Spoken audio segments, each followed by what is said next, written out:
So let's go back to Isaiah 44 then, and we'll work through the major theme of this chapter. And it is a theme which appears again and again throughout several of these chapters, from about chapter 40 onwards. God returns again and again to one theme. In a sense, not that he has to, but in a sense he's establishing his credentials as God, as really God. And it's not a question we can spend time sharing with each other together this evening. It might be good for a Bible study. But what would prove to you that God is really God? What would be definitive? What would be the decisive factor for you to say, well, whoever does that must be God? Actually, God does that here in these chapters. He comes to it again and again. And I'll give you the answer for our purposes this evening. God says, you know that I am God because I tell you what is going to happen in the future. Now, if someone could really do that, we would seriously have to take notice of them. But God says, you can be sure, he's saying it to Israel and to us this evening, you can be sure that I am truly God, the real God, the eternal God, the sovereign God, because I can tell you what is going to happen in the future. And of course we have loads of evidence of that. If only we took time, if only people took time to really consider, particularly the Old Testament of the Bible, and to read the promises, to read the prophecies, and to understand and acknowledge that those are the foretelling of the future. It must be God who does that. Because only God would know what the future is, and only God could make sure the future fits his pattern and purposes. And so we see it referred to here. And if you look down just in chapter 44, verse 7, who then is like me? Let him proclaim it. Let him declare and lay out before me what has happened in the past, that is, since I established my ancient people, and what is yet to come. Here's a test. Those who claim to be God, those who claim to be prophets of God, let them tell the future. And then look at verse 8. Don't tremble, don't be afraid. Did I not proclaim this and foretell it long ago? God told the people of Israel that the Assyrian army was coming, and it came. God told the people of Israel the Assyrian king Sennacherib would come, and he would be mighty and unstoppable, a fire from the north. He would swallow up the cities of Israel, but he would get to Jerusalem and not touch it. And he didn't. It's a well-known, well-established fact of history. God, through Isaiah now, is prophesying that the Babylonians, who aren't yet a thing really, but the Babylonians are going to take over the Assyrian Empire, and then they're coming to Israel, and they will destroy it. And they did. And God says, a load of you are going to be carried away into captivity. And they were. And God says through Jeremiah that captivity is going to be 70 years. And then you'll be allowed to go home. And they were. And then scarily, it isn't in the piece we read, but if you just look down to the end of chapter 44, because it's something we'll pick up another time, the end of chapter 44, verse 28, God says of Cyrus, he is my shepherd, he will accomplish all that I please. He will say of Jerusalem, let it be rebuilt, and of the temple, let its foundations be laid. And, well, guess what? After the Babylonians had come, the 70 years captivity had taken place, Cyrus is the king, and he says, go home and rebuild Jerusalem. Go home and restore the temple. Go and build the temple to your God. This is 150 years before. Here is a God who tells the future. He establishes his credentials as God. And therefore he says, you should not in any way have any other God, inverted commas, beside me. Verse 6, apart from me, there is no God. There can't be another God. Because none of the gods of the nations, none of the imaginary gods of the people can actually tell you what's going to happen in the future. I'm the first and I'm the last. Apart from me, there is no God. But Israel is living in a time and in a land, in a region that is absolutely immersed, overcome really, with countless gods.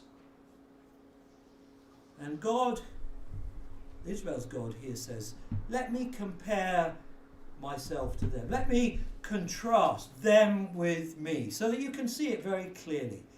The true God who is able to tell the future, the true God who is able to save and redeem, the true God who is able to control nations and individuals, the true God who is able to bring you out of sin and to bring you close to me, in contrast to the gods of the nations, the idols. And that's what Isaiah spends a good chunk of this chapter doing. But it is God who says, think about it. Who's a real God? Who does real things? And why would you therefore go after these pretend gods? And we have a wonderful treatise on idolatry here in the 44th chapter of Isaiah. The true God versus idols. What's an idol? Well, just a simple definition for you. An idol is anything that stands in the place of God and takes our attention from Him. Often, as we read here and as we see in the world around us, it can be a physical thing. Something that we put in God's place as a kind of halfway to God, but it actually takes our attention from God. But it doesn't have to be a thing. It could be an idea. It could be a goal, an aim, an ambition. Anything that becomes the object of our devotion and worship and attention and energy.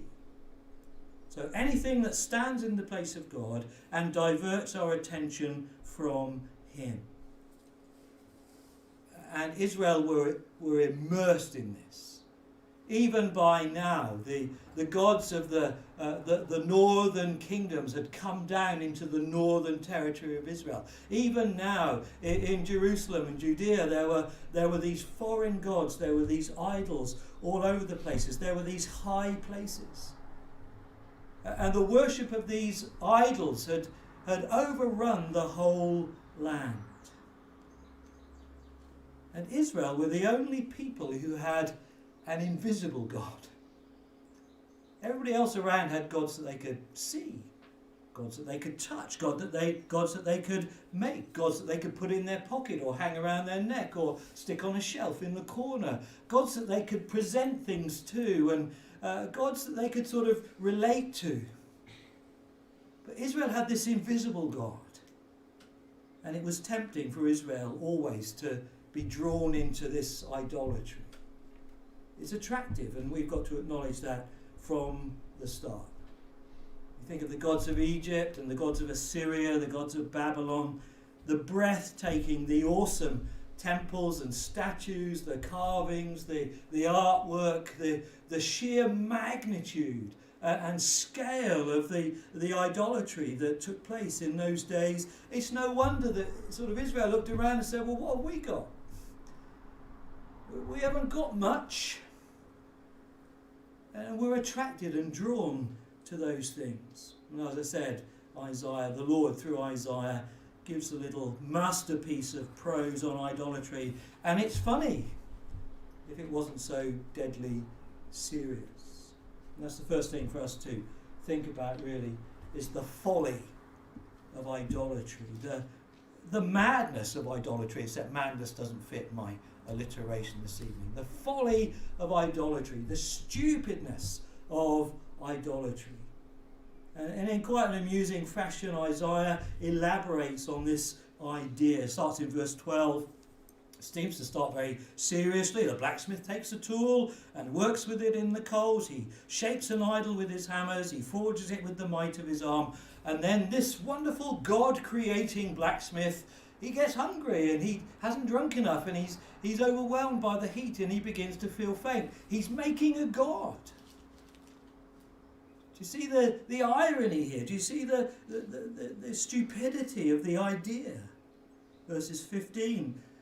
Some of the wood that he is using to make a god, and the carpenter now, some of the wood the carpenter uses to make a god, he is going to use it as fuel to keep himself warm, to bake himself a meal, and then what he's got left he turns into a god. It's ridiculous. Verse 16, half the wood he burns in the fire. Over it he prepares his meal. He roasts his meat and eats his fill. He warms himself and says, I'm warm, I see the fire. From the rest he makes a god, an idol. It's ridiculous.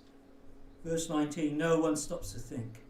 No one has the knowledge or understanding to say, half of it I use for fuel. I even baked bread over its coals. I roasted meat and I ate. Shall I make a detestable thing from what is left? Shall I bow down to a block of wood? There is an insanity in it, isn't there? There's something that we can make, even if it takes great skill. And the truth is that some of these artifacts from ancient times, some of these god figures, they are awesome to look at. They're amazing in their artistry. And to think that some of them were made, several thousand years ago, and the craftsmanship, the sculpture, the work that is done, you have to be impressed. But Isaiah says, well, but still, why don't you stop and think? Men did this. Men who get hungry, men who get weak, men who occasionally miss with the chisel and stick it in their hands, men who drop things on their toes, men who then go home to their wives, and men who carry on their ordinary mundane lives have just made a god. It doesn't make sense. How can anyone create for themselves a god? It is madness. And yet our hearts are drawn to it all the time. Our hearts are always drawn to some things that we can see, some things that we can touch, some things that we can control and relate to in that way. It seems to be better to have a God we can touch rather than a God we can't get a handle on. And that's the truth. We have in God a God we can't get a handle on. He says, I'm the first and the last. He says, I'm the eternal one. And then we spend the rest of our day scratching our heads saying, what does that mean, eternity? What does it mean to be present then, now, and in the future? How can a God tell us what's going to happen and yet still let us make our own choices and decisions? This is stuff that drives us crazy. Isn't it easier? Isn't it nicer to... Well, we're not going to maybe be a blacksmith or a carpenter. We're not that good. But let's go somewhere and buy a little object that we can put somewhere. And it's much safer to have the God in a corner, on a shelf, in a drawer. It's attractive. But it is crazy. How can the eternal God, how can the omniscient, all-knowing God, how can the omnipresent God, how can the omnipotent God, the all-powerful God, be represented in any way by a thing, by a statue, by a drawing, by a painting, whatever it is? How can we get a sense of holiness and glory and majesty and judgment from a carved figure on a shelf or in even a temple? Truth is that every effort to represent God fails. Every effort of our imagination to try and condense God into a thing, it cannot succeed. How could a carved statue represent the God who made everything? It's lunacy. It's craziness. And some people say, well, yeah, we're not really trying to do that. What we're trying to do is give us a stepping stone to God. God is so big. He's so immense. He's so incredible. He's so awesome. He's so impossible to get. If we could just have something that gives us a little sort of stepping stone along the way, something that brings God closer to us. Seems reasonable, doesn't it, to start like that? But God says, you will never do it. Because everything you put between me and you doesn't bring me closer to you, it actually hides me from you. It's an obstruction. It's an obstacle in the way of knowing the true God. Think about the temple of God and the tabernacle in Old Testament times.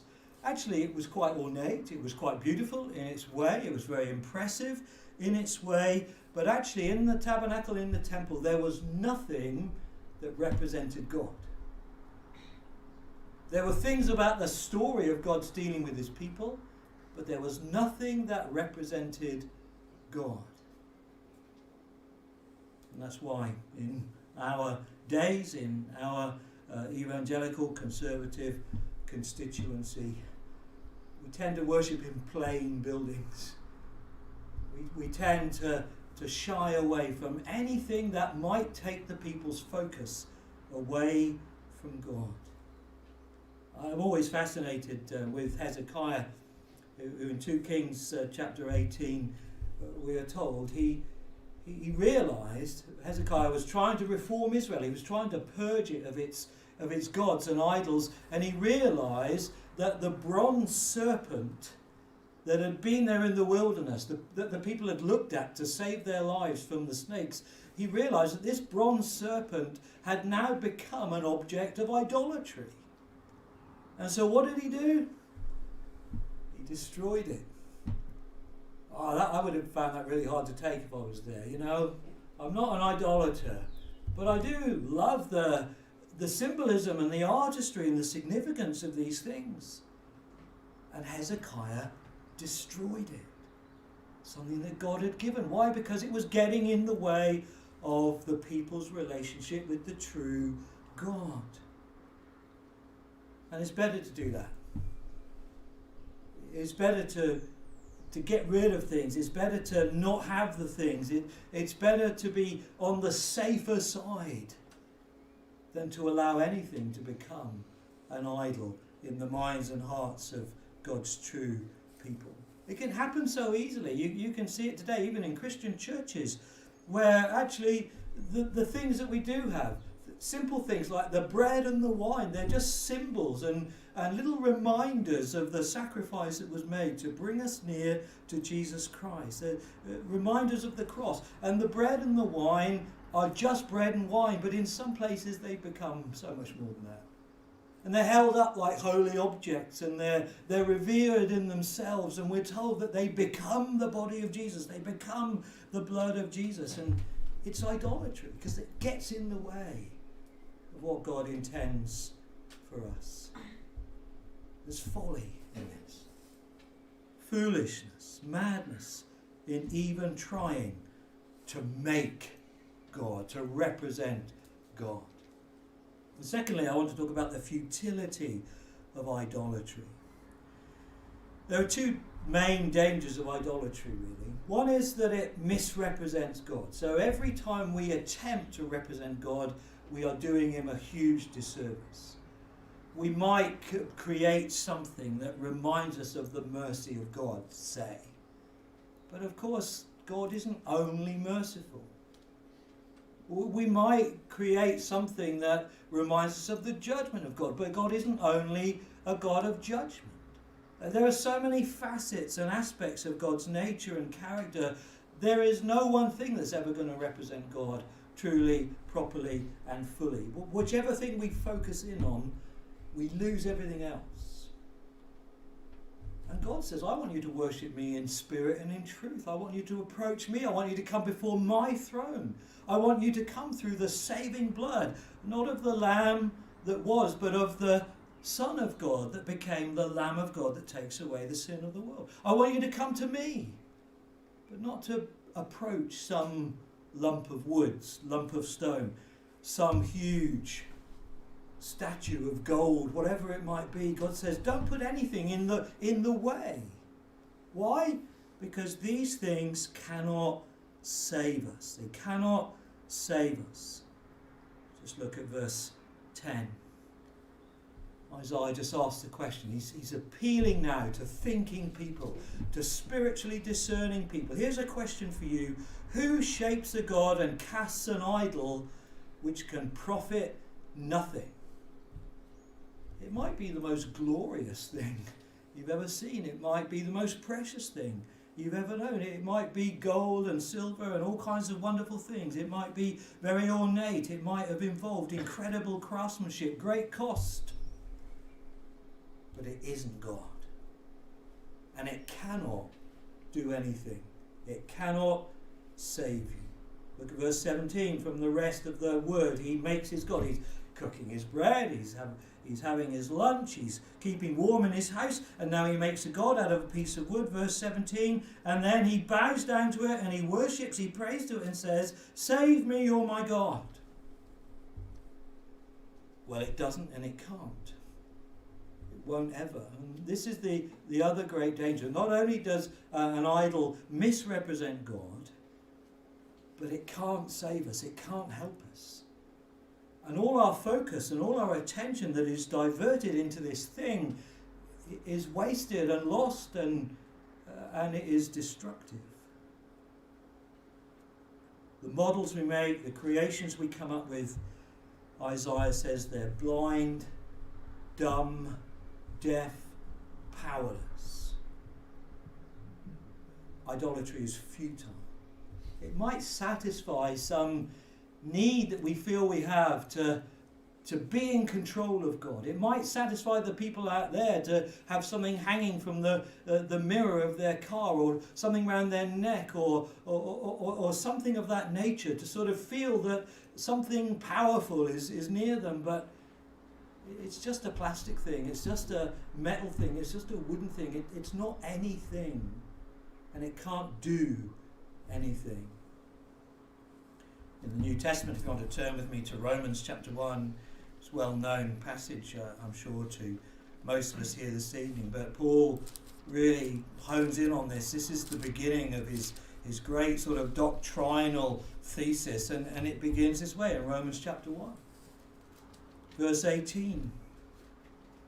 Romans 1:18, Paul says, "The wrath of God is being revealed from heaven against all the godlessness and wickedness of people who suppress the truth by their wickedness, since what may be known about God is plain to them, because God has made it plain to them. For since the creation of the world, God's invisible qualities, his eternal power and divine nature have clearly been seen, being understood from what's been made, so that people are without excuse." There's the first principle Paul is establishing here. When we look at the creation around us, whether it's the magnitude and the greatness, or the minuscule greatness, the microscopic greatness of this world, we see God's fingerprints everywhere, and we're without excuse. And so we go on from that. So God is there. We want to get to know him. What are we going to do? Well, we don't truly seek him. We make him up. That's what people have done throughout all of history, in every place. Sensing God's presence, they've made him up. Verse 21, "For though they knew God, they neither glorified him as God, nor gave thanks to him, but in their thinking became futile, and their foolish hearts were darkened. Although they claimed to be wise, they became fools, and exchanged the glory of the immortal God for images made to look like a mortal human being, and birds and animals and reptiles." And then even worse, having done this, it didn't bring them close to God, it sent them further away. Therefore God gave them over to the sinful desires of their hearts. You see, this is the danger of idolatry. We think it brings us close to God. We think it helps us get to know God. We think it brings God into a manageable place for us. But in fact, what it does is it increases the distance. And it angers God that we focus our attention, our devotion, our energy, our efforts on a thing that we've made. A thing that looks like us, or a thing that looks like something else in creation. And actually, it's destructive to us as God's people. People try and represent God in all kinds of different ways, and they're destroyed when they do so. They are ruined when they do so. And idolatry also leads to increased sinfulness. Because if your God is a lump of wood or a lump of silver or a lump of gold or a lump of stone, if you upset your God, you can easily appease it. You can drape some flowers around it, you can offer it some food, you can put some money to it, or you can make some donation, or you can build another temple, or you can build another altar. You can do that, and your God, your stupid, dumb God, will sit there impotently while you sin. And so it's just a trade-off. God is somehow kept happy by your devotions, whilst at the same time he's ignorant of your constant sinfulness. We have to remember this as Isaiah. God says through Isaiah, I'm the saving God. I am the saving God. Verse 11, these idols are not. Their makers are only human beings. What they produce is only dumb and powerless, and you'll only be brought to shame. But God says, I'm the saving God. Look down to verse 22. God says, remember these things, Israel, my people. Verse 22, I have swept away your offences like a cloud. Your sins like the morning mist return to me, for I've redeemed you. No bit of wood ever did that. No lump of gold, however big or ornate or wonderful, ever did that. God says, I'm the real God and I redeem you. Don't you let anything come in the way of our relationship. It's sad, that this is not just a thing that we see in other countries and other places. It's also a thing we see in the so-called Christian church. Many parts of the Christian church never got rid of this idea that statues and images and artifacts and icons and remnants have some power. So when you go into some of the grandest religious places, even in our land, you see the sculptures, you see the idols, and it's usually Mary, or it's usually the Christ child, or some bit of holy this or that from Israel, some saint. And it's not helping you to worship God. It's doing the opposite. And you can see that in the parts of the church where these things are still prominent. Don't get me wrong, I would still love to go to Israel. I'd still love to take a tour. Some of you said you want to come. I'd still love to be there, and I love to go to these places. But it does burden me. It does bother me. You go in the Church of the Holy Sepulchre, and you see the people clambering over the stone where Jesus' body was supposedly laid. You see them queuing up for hours to see them go into the little holy place and to touch the holy things and to put their money into the holy coffers, hoping it'll save them, hoping it'll heal them, hoping it'll put them right, and it won't. It's futile, it's deadly. You say, well, but even that's better than what some of us evangelical Christians have got. What have we got? We've got a Nissen hut with a metal roof, where the most artistic thing that has ever been done is we have changed the pale pink of ancient biblical tradition into the pale yellow of modern radical evangelicalism. And you people did it. I wasn't even here when that happened. Yeah, this is it. But God says, he says in Isaiah, I'll be glorified in my people. And never mind that we don't have stuff, never mind that we don't have great artwork, never mind we have a plain and humble building. And don't forget, many churches, true churches, are meeting in buildings that aren't even religious buildings, schools and halls and all kinds of places. It doesn't matter, because if God is truly present there, God is glorified in his people, and the people that come in will not say, wow, look at the artwork. They'll say, my goodness, God is in this place, to use Paul's words. God is in this place. How? Through his people.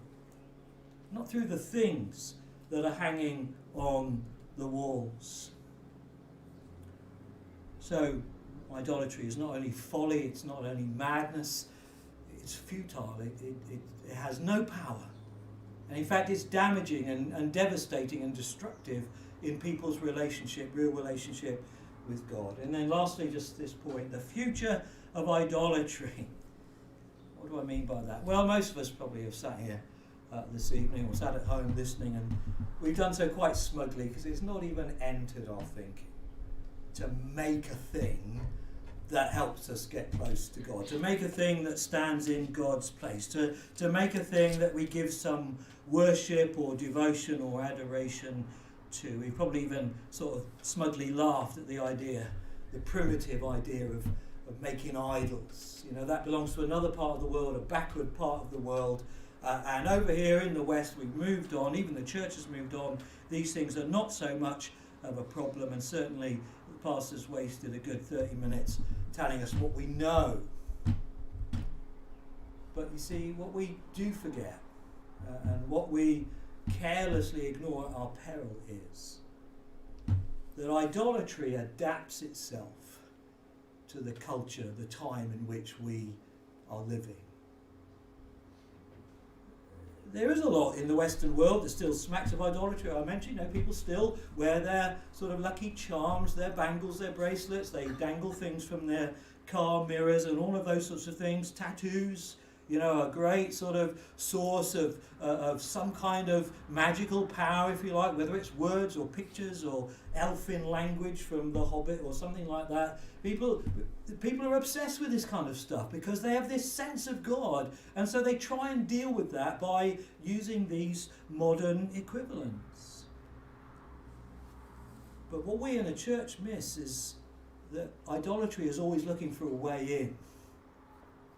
And yeah, for us it's not about making things, carving things, wearing things, but we fail to notice how idolatry adapts itself to the world in which we live. Just look at verse 20.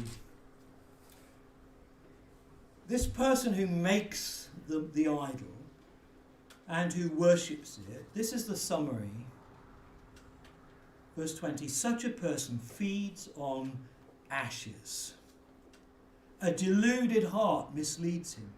He cannot save himself or say, is not this thing in my right hand a lie? And we're easily deluded and deceived. People certainly are. Christians can be too. We think it's an ancient problem. It's no longer an issue these days unless you're in one of these countries like Myanmar, where everywhere you go there are statues and idols and gold and temples and stupas and all kinds of things everywhere. It's a different culture, it's a different problem. We don't have the issue so much in these days. We need to be careful we're not being deceived.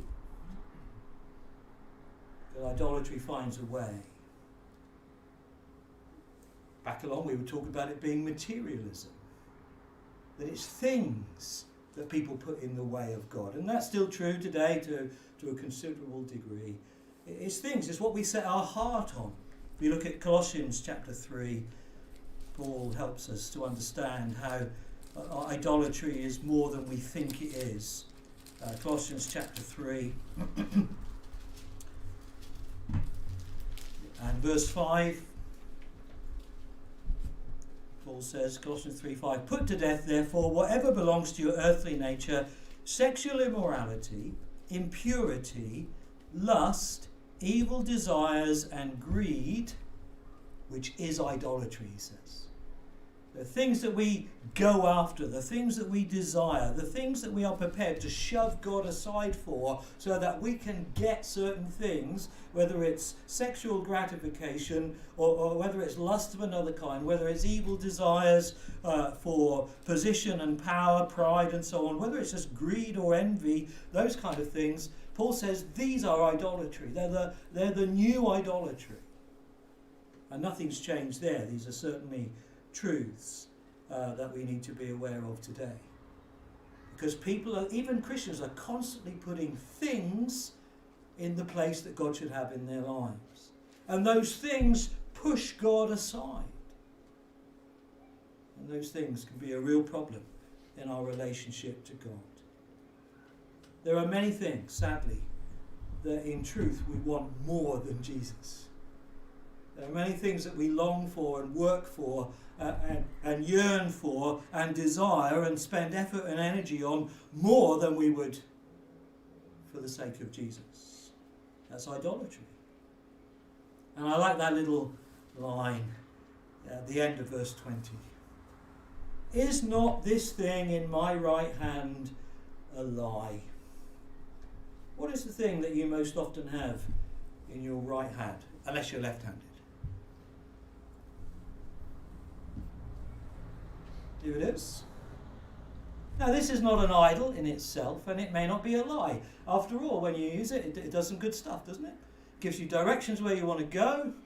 It answers questions about things that you need to know. Probably even you do your daily reading, your devotion or something like that on this little device here. But this is a world of lies and deceit in your hand.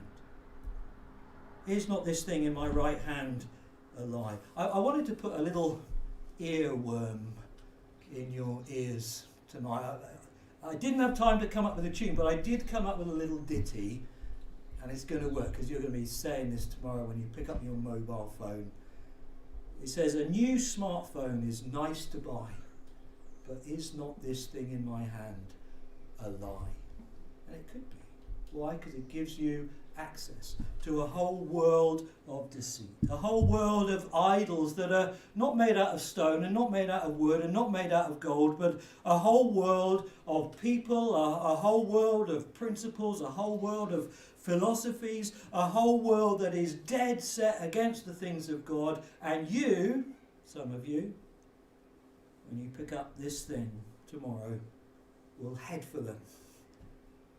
You'll watch their videos, you'll look at their posts, you'll read their philosophies, you will listen to their nonsense, and you will be drawn into the empty, dead, corrupt world of the modern so-called celebrity. I am getting older. We all know that. You all know that. But are you the same as me, that when you watch Celebrity MasterChef, the first question on your mind is, who are these people? And 9 times out of 10, they come from inside here. They're not proper stars, they're just people who are famous for being people. But the trouble is, they're listened to by millions, and some of you listen to them too. And you buy the stuff that they sell in their broadcast. You listen to their way of life. You listen to their immorality. They preach and proclaim whatever they feel is the thing that's going to get them the most followers and the most income from advertising. They are empty and dead and perverse. See, a new smartphone is nice to buy, but is this thing in my hand a lie? You're going to hear that every time when you pick up your phone this week. And I want you to, because sometimes it isn't. Sometimes it's a great tool to use. I love tech, you know that. But we're sucked into this new world of idolatry. Millions are hanging on their words. Cultures are being shaped. Attitudes are being changed. They're sharing their so-called wisdom, which sometimes is just plainly demonic. And we give them the attention that we never pay to the sermon. And we spend more time watching their videos and broadcasts than we ever do reading our Bibles and doing our daily readings. They do have ears and they do have eyes and they do have mouths, but they cannot save. In fact, they are as destructive as the stone god. There was a television program on last night when I came downstairs, and it had a great title, which you know, Pointless Celebrities. It's just a quiz show, but isn't it the truth? This is the world we live in. Pointless celebrities. Empty heads, empty hearts, empty souls. And yet, we're sucked into that world so very easily. You see, idolatry just adapts to where we are and to what we do. And we need to be wise people of God, who sometimes say, wait a minute, is not this thing in my hand a lie? Is not this voice that I'm hearing a deceit? Is what I'm taking in right now really a mouthful of ashes? And has it taken me away from worship, devotion, love of God, following him, causing me even to doubt him and his ways? God has only ever allowed one representation of himself on the face of the earth. And Paul again in Colossians tells us who he is. Jesus Christ is the image of the invisible God. And that doesn't even mean that Jesus in his body looked like God, because he didn't. God is a spirit. What it means is that Jesus is the very manifestation of God's presence among us. And thankfully, in that sense, most of us haven't seen him, but we know him through the Word. And we know that he is the fullness of the full character and glory and greatness of God. He's the only one who can represent and manifest God to us. Idols are madness, and they're destructive.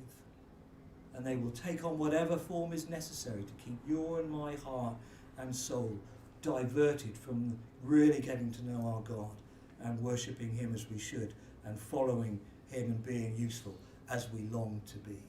So may the Lord bless these things to us as we think about them together this evening and over the coming days. We're going to stand and sing now a closing song, Oh, for a closer walk with God, and the lovely verse that says, the dear